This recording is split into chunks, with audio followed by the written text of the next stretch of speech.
राजदत्त माझे अत्यंत आवडते दिग्दर्शक. त्यांना यंदा 26 जानेवारी रोजी पद्मभूषण पुरस्कार जाहीर झाला आणि माझ्यासह त्यांच्या इतर चाहत्यांनासुद्धा आनंद झाला. काशीनाथ घाणेकरांची भूमिका असलेला मधुचंद्र हा त्यांचा पहिला चित्रपट, माझा सर्वात आवडता चित्रपट.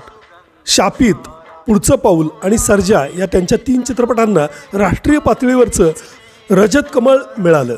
त्यांच्या 9 चित्रपटांना राज्य शासनाचा प्रथम पुरस्कार, 3 चित्रपटांना द्वितीय पुरस्कार आणि 2 चित्रपटांना तृतीय आणि एका चित्रपटाला विशेष असे एकूण राज्य शासनाचे 14 पुरस्कार मिळालेले आहेत. एवढे पुरस्कार मिळवणारे राजदत्त हे मराठीतले एकमेव दिग्दर्शक आहेत. राजदत्त यांच्या 3 चित्रपटांना ताश्कंद, व्हेनिस आणि कॉर्क फेस्टिवलमध्ये स्थान मिळालं.